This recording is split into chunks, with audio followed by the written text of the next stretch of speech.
तो अब हम कुछ इम्पोर्टेंट कॉन्सेप्ट्स देखेंगे रिग्रेशन लर्निंग के बारे में। सबसे पहले हम देखेंगे the knowledge discovery process and decision support systems DSS के बारे में। जनरली कई बार हमें जो डेटा एनालाइज करना रहता है वो काफी रॉ होता है, उसमें बहुत सारे फ्लक्चुएशंस होते हैं। हाँ, फ्लक्चुएशंस मतलब आप देखोगे डेटा बहुत फ्लक्चुएट कर रहा है। कई बार उसमें मिसिंग वैल्यूज होते हैं, कुछ वैल्यूज मिसिंग होते हैं। कई बार उसमें एरोनियस वैल्यूज होते हैं, मतलब ऐसे वैल्यूज जो होने नहीं चाहिए, गलत ही, बिल्कुल ही गलत सलत वैल्यूज। तो कई बार हमें डेटा को थोड़ा सा एनालाइज करने के पहले उस डेटा को कभी कई बार हमें थोड़ा सा प्रोसेस करना होता है। डेटा प्रोसेसिंग करने के बहुत से स्टेप्स होते हैं, data cleaning, data integration, data को एक साथ समराइज करना, डेटा सिलेक्शन, डेटा ट्रांसफॉर्मेशन। और इस डेटा के प्रोसेसिंग के बाद हम लोग कई बार दो तरह की चीजें कर सकते हैं। डेटा समराइज करना, क्लस्टरिंग करना, डेटा को ग्रुप्स में बांटना, या फिर डेटा को क्लासिफाई करना, ये किस कैटेगरी का, ये कैटेगरी 1 का है, ये कैटेगरी 2 का है, ये कैटेगरी 3 का है, इसे कहते हैं क्लासिफिकेशन करना। या फिर रिग्रेशन करना, पैटर्न ढूंढना कि अगर अच्छा डेटा अगर पहले इस तरीके से ट्रेंड दिखा रहा था, अब आने वाले समय में किस तरह का ट्रेंड दिखाएगा। इसे कई बार रिग्रेशन या प्रेडिक्शन प्रॉब्लम बोलते हैं। और इन चीजों से हमें कहीं ना कहीं एक पैटर्न इवैल्यूएशन और प्रेजेंटेशन डेटा का मिलता है। इससे कहीं ना कहीं रॉ डेटा से हमें नॉलेज मिल रही होती है, या फिर रॉ डेटा से हमें बहुत इंपॉर्टेंट इंफॉर्मेशन मिल रहा होता है।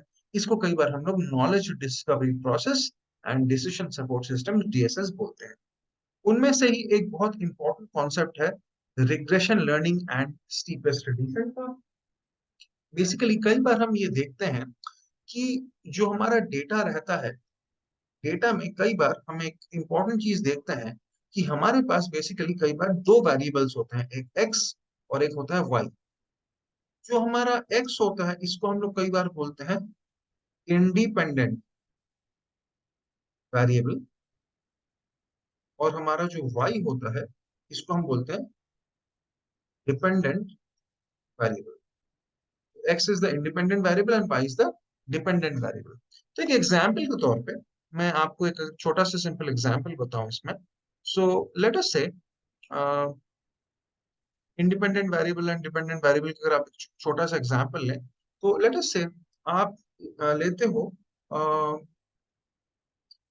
लोकेशन,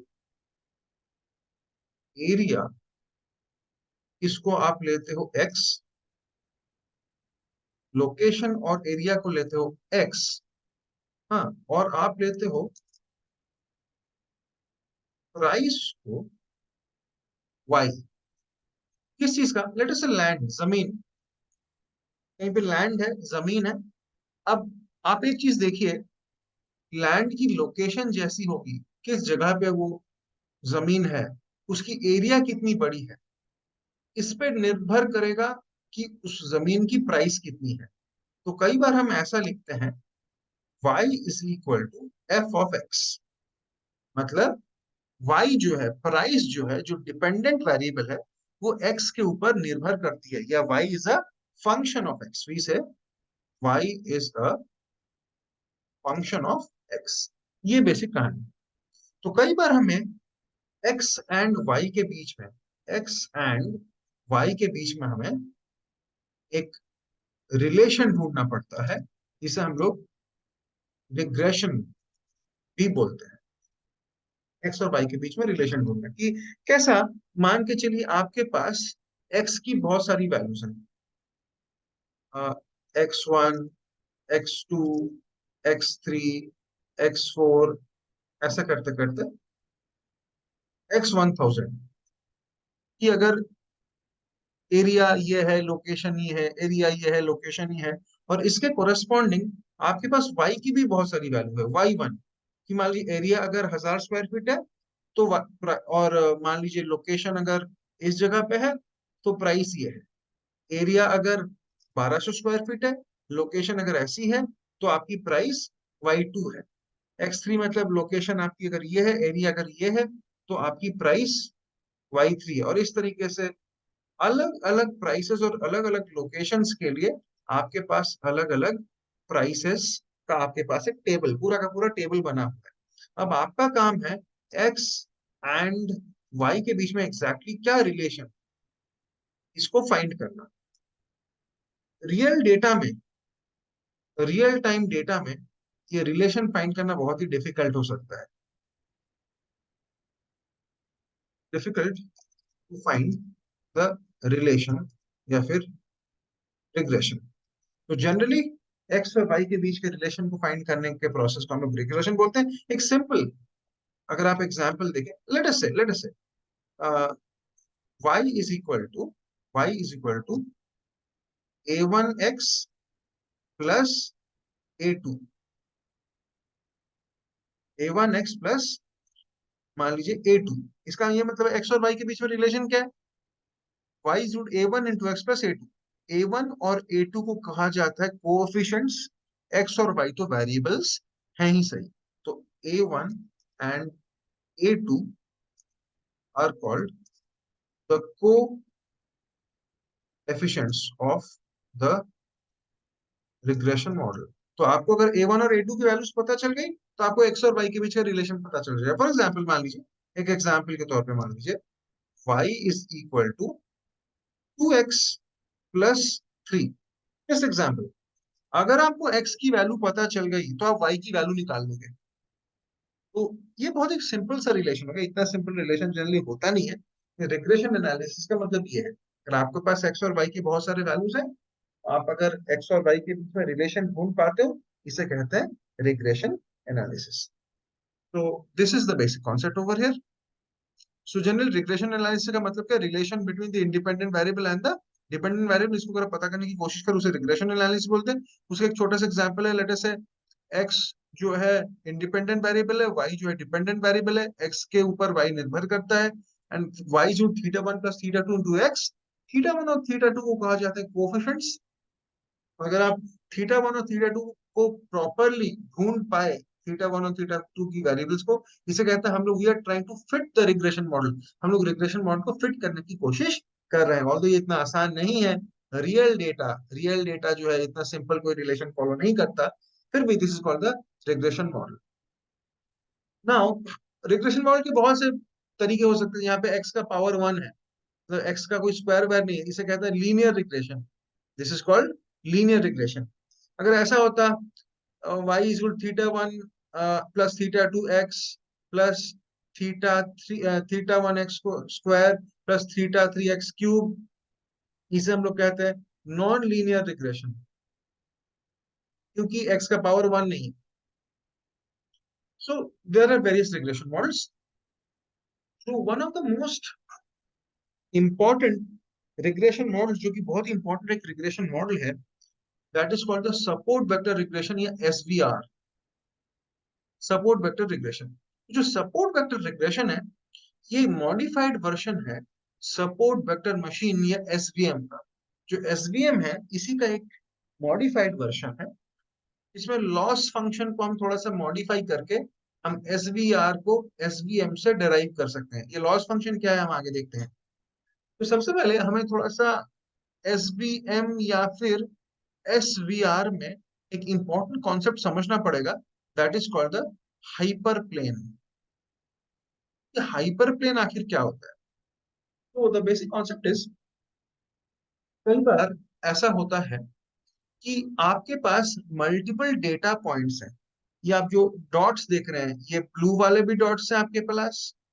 लेट अस से ये कुछ x1 की वैल्यूज हैं, और आप कुछ ग्रीन वाले भी डॉट्स देख रहे हैं, ये लेट अस से कुछ वेरिएबल्स है x2।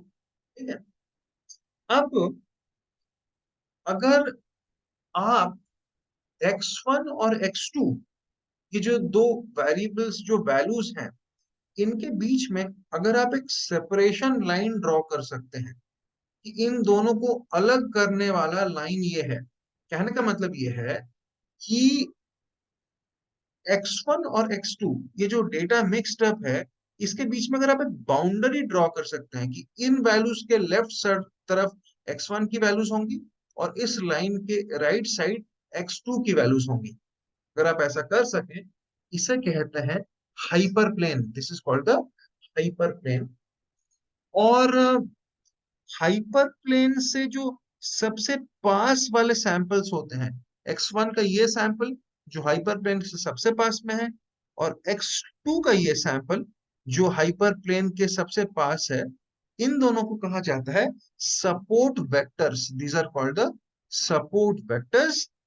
और ये जो डिस्टेंस है, जितने दूरी पे आपका सपोर्ट वेक्टर है, इसे कहते हैं मार्जिन, या मैक्सिमाइज्ड मार्जिन भी इसको बोलते हैं। ये जो डिस्टेंस है सपोर्ट वेक्टर्स के बीच में, that is called the maximised margin और द मार्जिन। तो बेसिकली सपोर्ट वेक्टर मशीन या सपोर्ट वेक्टर रिग्रेशन में हाइपर प्लेन का कॉन्सेप्ट आता है, जहां पे हम डेटा वैल्यूज को या डेटा सैंपल्स को सेपरेट करने की कोशिश करते हैं। तो आपका हाइपर प्लेन क्या करता है, डेटा सैंपल्स को सेपरेट करने की कोशिश करता है कैटेगरीज में, कि ये इस कैटेगरी का डेटा है, ये इस कैटेगरी का डेटा है।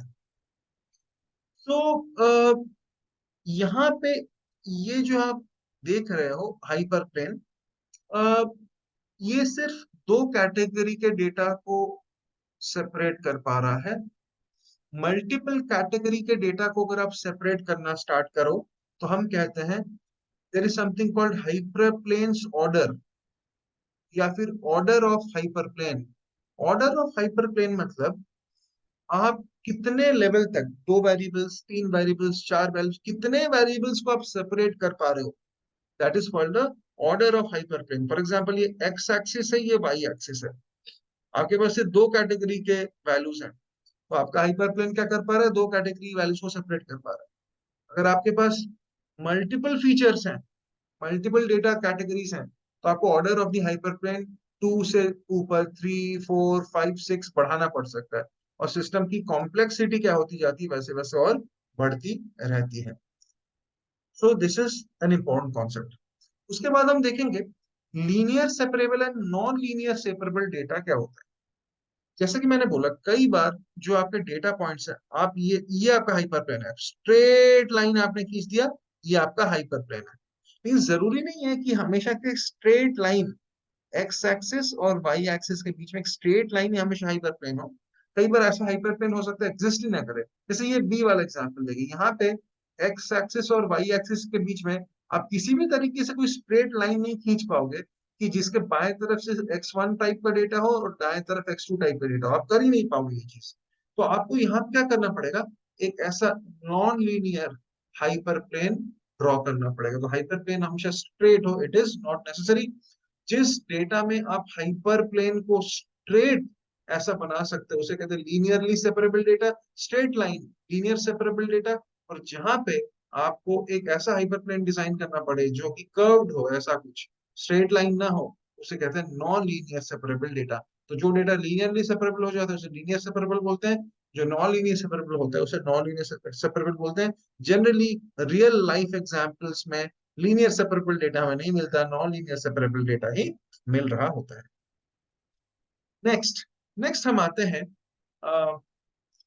सपोर्ट वेक्टर रिग्रेशन में कर्नलाइज्ड एसवीआर। कर्नलाइज्ड एसवीआर का क्या मतलब है, जनरली जो हम जो रियल लाइफ में डेटा देखते हैं वो नॉन लीनियर सेपरेबल डेटा ही होता है, और आपका लीनियर सेपरेबल डेटा एप्लीकेबल ही नहीं होता। इसलिए एसवीआर का कर्नलाइज्ड एसवीआर की हमें जरूरत पड़ती है। बेसिकली जो कर्नल होता है ये कुछ भी नहीं, KERNEL, ये जनरली एक नॉन लीनियर फंक्शन होता है। फॉर एग्जाम्पल एक और इंपॉर्टेंट टर्म है रेडियल बेसिस फंक्शन, ये आरबीएफ, आरबीएफ कर्नल। ये क्या करता है, दो पॉइंट्स के बीच में सिमिलैरिटी ढूंढता है ट्रांसफॉर्म्ड फीचर स्पेस के माध्यम से। तो ये चीज थोड़ी सी कॉम्प्लेक्स है, शायद थोड़ी इनिशियली कॉम्प्लेक्स लग सकती है। बेसिकली जो आपका आरबीएफ है, रेडियल बेसिस फंक्शन, क्या होता है हम आगे देखते हैं। एसबीआर का जो रेडियल बेसिस फंक्शन है, वो डेटा नॉन लीनियर डेटा के बीच में एक नॉन लीनियर फंक्शन का इस्तेमाल करके, नॉन लीनियर एक ट्रांसफॉर्म डेटा का इस्तेमाल करके सेपरेशन ढूंढने की कोशिश करता है। और जो नॉन लीनियर सेपरेबल डेटा का एसबीआर का आरबीएफ होता है, उसका मैथमेटिकल इक्वेशन होता है k of x comma x dash is equal to e to the power minus gamma x minus x dash mod square. यहाँ पे जो गामा है दैट इज 1/2 सिग्मा, गामा को कहते हैं free parameter of the RBF, sigma को कहते हैं फीचर वेक्टर, के को कहते हैं आरबीएफ कर्नल, ये जो के है, एक्स एंड एक्स डैश को बोलते हैं सैंपल्स इन इनपुट फीचर स्पेस, जो डेटा को आप सेपरेट करना चाहते हो। Mod of x minus x dash को बोलते हैं यूक्लिडियन डिस्टेंस। तो इस चीज का बेसिक मतलब क्या है, थोड़ा सा एग्जाम्पल के थ्रू हम लोग समझ सकते हैं कि मान लीजिए आपके पास दो कैटेगरी के डेटा है, एक्स और एक्स डैश, जिसको आप क्या करना चाहते हो, सेपरेट करना चाहते हो। दिक्कत क्या है कि ये लीनियरली सेपरेबल नहीं है, नॉन लीनियरली सेपरेबल है। तो के ऑफ एक्स एक्स डैश को कहते हैं हम लोग के RBF radial basis function kernel, और यहाँ पे गामा इज फ्री पैरामीटर। और बेसिकली ये e टू द पावर का फंक्शन हम क्यों कैलकुलेट कर रहे हैं, इसको हमें थोड़ा सा समझना पड़ेगा। देखिए, कॉन्सेप्ट ये है कि हमें सबसे पहले ये समझना पड़ेगा, कई सारा डेटा लीनियरली सेपरेबल नहीं होता। जैसे कि मैंने अभी बोला, प्रैक्टिकली अगर आप देखें, practically data sets are not linearly separable, वो जनरली लीनियरली सेपरेबल नहीं होते। अच्छा, लीनियरली सेपरेबल नहीं होते तो दिक्कत क्या है, आप स्ट्रेट लाइन से उसको सेपरेट नहीं कर पाओगे। दे आर नॉन लीनियर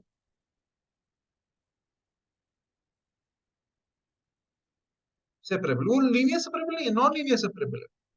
तो आपको उनको सेपरेट करने के लिए एक नॉन लीनियर फंक्शन चाहिए।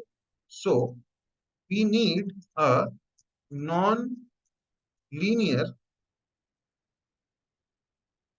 hyperplane function to separate such data।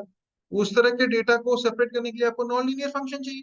तो नॉन लीनियर फंक्शन क्या हो सकता है, e to the power x, ऐसा कुछ हो सकता है। नॉन लीनियर सेपरेबल फंक्शन कैसे होते हैं, आप नॉन लीनियर फंक्शंस क्या क्या हो सकते हैं, e to the power x हो सकता है, हमें पता है e to the power x कैसा होता है, दिस इज x, एंड आप e to the power x plot करोगे तो this is e to the power x, e to the power x ऐसा होता है। आप e to the power minus x लोगे तो कैसा होगा, e to the power minus x ऐसा होता है, e to the power minus x होता है ऐसा। सो आपको नॉन लीनियर सेपरेबल डेटा के लिए एक non linear hyperplane function design करना पड़ता है। इसलिए आप यहाँ पे देखोगे एक्सपोनेंशियल फंक्शन का यहाँ पे इस्तेमाल हमने किया हुआ है।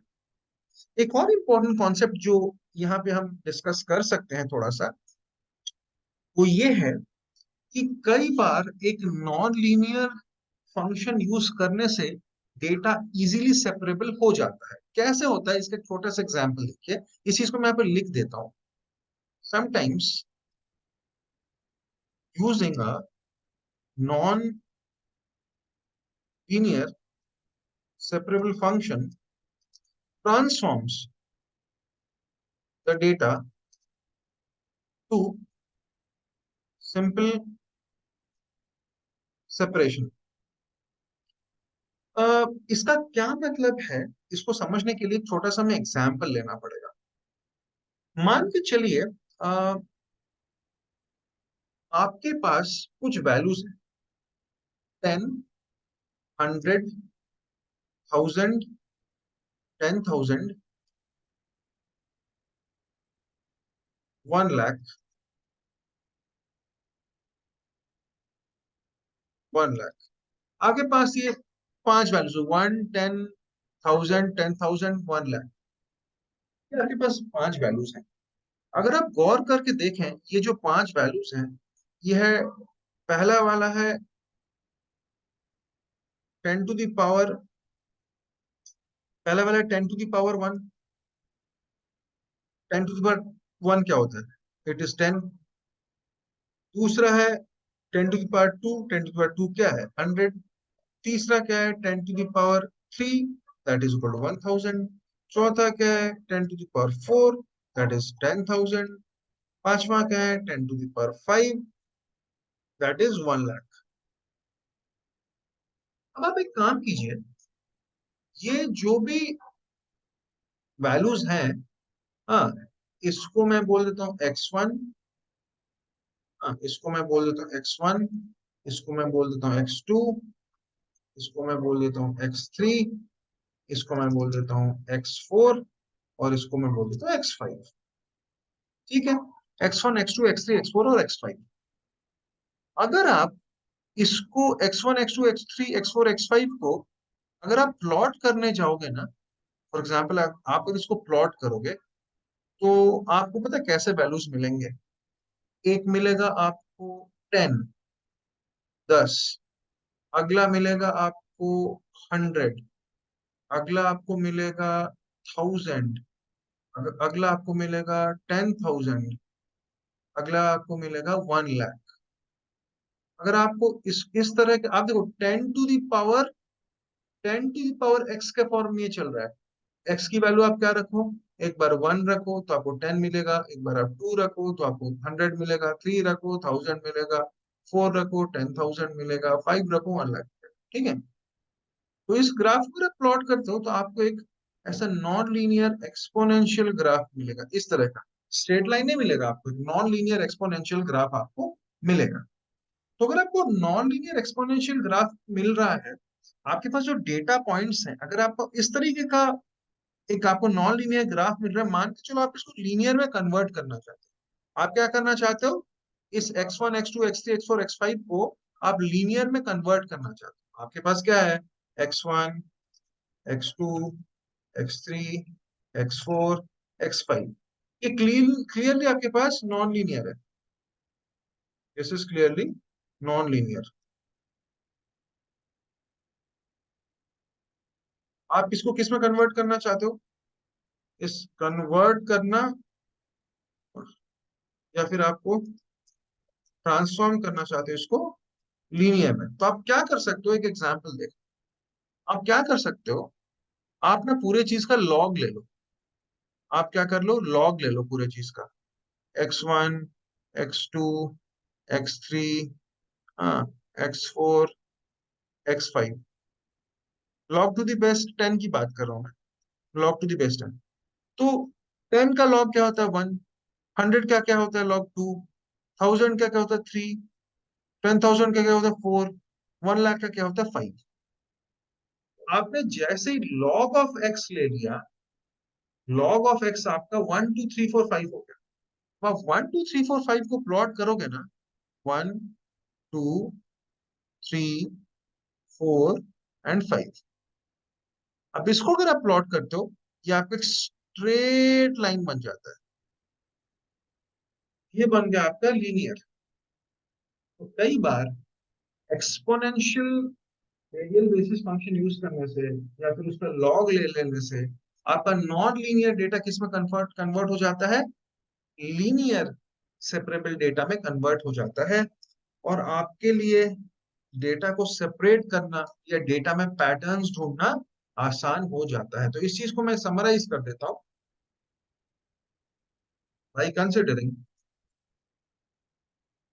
Non linear non linear RBF radial basis function, non non linear separable data analysis becomes easier। तो नॉन लीनियर सेपरेबल डेटा का एनालिसिस कई बार क्या होता है, इजियर हो जाता है। So this is the basic concept. तो ये थोड़ी सी बैकग्राउंड थी, जानने की शायद जरूरत नहीं भी है, लेकिन this is the basic concept. Next is kernelized SVR.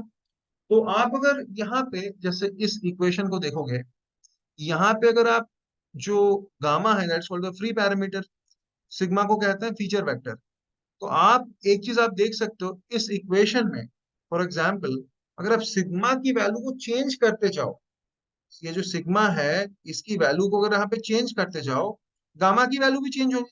Gamma की वैल्यू चेंज होने से आपका जो ये रेडियल बेसिस फंक्शन है किस तरीके से चेंज होता है वो आप देख सकते हो। तो लेटेस्ट से सिग्मा की वैल्यू आपने 0.5 रखी तो आपको ब्लू वाला ग्राफ मिलेगा। काफी जल्दी, काफी शार्प डीके होता हुआ एक्सपोनेंशियल मिलेगा। आपने अगर सिग्मा की वैल्यू थोड़ी सी बढ़ा दी, रेड ग्राफ देखिए 0.707, तो आपको इस तरह का मिलेगा ग्राफ। अगर आपने थोड़ा सा और बढ़ा दिया, ग्रीन वाला ग्राफ देखो आप, आपने अगर 1 रख दी तो ये ग्राफ ऐसा हो जाएगा। और अगर आप इसकी वैल्यू आपने फॉर एग्जाम्पल 2 रख दी, तो आपका एक्सपोनेंशियल ऐसा हो जाएगा। तो आपको जिस तरह का लीनियर सेपरेबल डेटा, जिस तरह का नॉन लीनियर सेपरेबल डेटा चाहिए, आपको लगता है इस तरह का सेपरेशन चाहिए, इस तरह का चाहिए, इस तरह का चाहिए, इस तरह का चाहिए, आप सिग्मा की वैल्यू चेंज करते जाओ, आपका सेपरेशन का जो हाइपर प्लेन है, आपका हाइपर प्लेन भी क्या होता जाएगा, चेंज होता जाएगा। आपको हाइपर प्लेन को चेंज करना है तो सिग्मा की वैल्यू चेंज कीजिए। सिग्मा की वैल्यू चेंज करेंगे, क्लियरली सिग्मा की वैल्यू चेंज करेंगे तो गामा की वैल्यू चेंज हो जाएगी, गामा की वैल्यू चेंज हो जाएगी तो आपका आरबीएफ भी चेंज हो जाएगा। इस तरीके से आप डेटा के एनालिसिस कर सकते हो। Next we come to least squares optimization and loss function. तो जनरली एक चीज हमें याद रखना पड़ेगा कि जब भी हम एसवीआर मॉडल को जब भी हम एसवीआर मॉडल को ट्रेन करते हैं कुछ डेटा के साथ, जब हम एसवीआर मॉडल को ट्रेन करते हैं कुछ डेटा के साथ, जैसे जैसे इटरेशंस बढ़ते जाते हैं, जैसे जैसे इटरेशंस बढ़ते जाते हैं, एरर क्या होता जाता है, घटता जाता है, घटता जाता है, घटता जाता है, और एक लिमिट के बाद जाके आपका एरर क्या हो जाता है, कांस्टेंट हो जाता है। जब एरर आपका कांस्टेंट हो जाता है, हम ट्रेनिंग को क्या कर देते हैं, स्टॉप कर देते हैं। सो यहाँ पे जो एरर हम ले रहे होते हैं, इसको हम लीस्ट स्क्वायर्स एरर बोलते हैं। मतलब कहने का मतलब एरर क्या होता है, predicted value minus actual value. जो आपका सिस्टम बोल रहा है प्रेडिक्टेड है, जो एक्चुअल में वैल्यू है आपका ए है, तो प्रेडिक्टेड माइनस एक्चुअल क्या, एरर है आपका। अब पॉइंट ये है, एरर आपका पॉजिटिव भी हो सकता है, एरर आपका नेगेटिव भी हो सकता है। अगर पी की वैल्यू ऐसे ज्यादा रही तो एरर पॉजिटिव आ जाएगा, पी की वैल्यू ऐसे कम रही तो एरर नेगेटिव हो जाएगा। तो अगर आप एवरेज एरर कैलकुलेट करो, error 1 plus error 2 plus error 3, ऐसे करते करते एरर एन, हाँ, ये सारे एरर्स को आप डिवाइड करके, अगर आप इसको एन से डिवाइड कर दो, एवरेज कैलकुलेट करो, इसे कहते हैं हम लोग मीन एरर। मीन मतलब average, mean error, M E. लेकिन प्रॉब्लम क्या है, एरर पॉजिटिव भी हो सकता है, एरर नेगेटिव भी हो सकता है। आप डायरेक्टली ऐड कर दोगे ना, हो सकता है पॉजिटिव और नेगेटिव वैल्यूज कैंसिल हो जाए, जैसे +10 और -10 दोनों कैंसिल आउट होकर क्या हो गया, 0 हो गया। तो साइंटिस्ट का कहना है आप ऐसा कैलकुलेट मत करो एरर का एवरेज को, मीन स्क्वायर एरर कैलकुलेट करो। मतलब एरर 1 का स्क्वायर, एरर 2 का स्क्वायर, एरर 3 का square, up to error N का स्क्वायर डिवाइडेड बाय n। इसे कहते हैं मीन स्क्वायर एरर। बस एवरेज कैलकुलेट करने के पहले एरर को स्क्वायर कर, ताकि पॉजिटिव और नेगेटिव एरर्स कैंसिल आउट ना हो। लीस्ट स्क्वायर ऑप्टिमाइजेशन में क्या होता है, जो आपका मीन स्क्वायर एरर है, least squares, mean square error को मिनिमाइज करने की कोशिश करते हो। जैसे जैसे इटरेशन बढ़ता जाएगा, 5 iteration, 10 iteration, 15 iteration, 20 iteration, 25 iteration, जैसे जैसे इटरेशन बढ़ता जाएगा वैसे एरर घटता जाएगा, होना तो यही चाहिए। और जैसे ही एरर आपका स्टेबल हो जाता है, स्टेबल मतलब एरर ना ही बढ़ रहा है ऊपर की तरफ जा रहा है, ना ही घट रहा है, फ्लैट कांस्टेंट हो गया है, तो आप ट्रेनिंग को क्या करते हो, स्टॉप कर देते हो। इसे कहते हैं लीस्ट स्क्वायर ऑप्टिमाइजेशन। तो इसका कॉन्सेप्ट क्या है कि for I to 1 to n, जितने भी इटरेशंस हैं उसके लिए वेट्स, सिस्टम की जो वैल्यूज हैं, लर्निंग वैल्यूज, उसको अपडेट करते जाइए और मिनिमाइज करने की कोशिश, लीस्ट स्क्वायर्स ऑप्टिमाइजेशन यूज करके मीन स्क्वायर एरर को मिनिमाइज करने की कोशिश कीजिए। और जैसे ही स्टेबल हो जाता है सिस्टम, तो ट्रेनिंग को क्या कर दीजिए, स्टॉप कर दीजिए, एंड कर दीजिए। वेट्स का मतलब है सिस्टम की जो वैल्यूज हैं, x1 x डैश को आपको सेपरेट करना है। तो जैसे जैसे आप क्या करते जाओगे, अपडेट करते जाओगे, सिग्मा की वैल्यू को चेंज करते जाओगे, गामा की वैल्यू चेंज होती जाएगी। जैसे जैसे सिस्टम की वैल्यूज चेंज होती जाएंगी, इनको वेट्स भी कहा जाता है। सो स्टोरी का समरी ये है कि आपको क्या करना है, जैसे जैसे इटरेशन बढ़ते जाएंगे, एरर्स को आपको घटाते जाना है। मीन स्क्वायर्ड एरर, इसे लीस्ट स्क्वायर ऑप्टिमाइजेशन बोलते हैं। जैसे एरर कांस्टेंट हो गया, आपको ट्रेनिंग को स्टॉप कर देना चाहिए। This is the basic concept of SVR training and LS optimisation.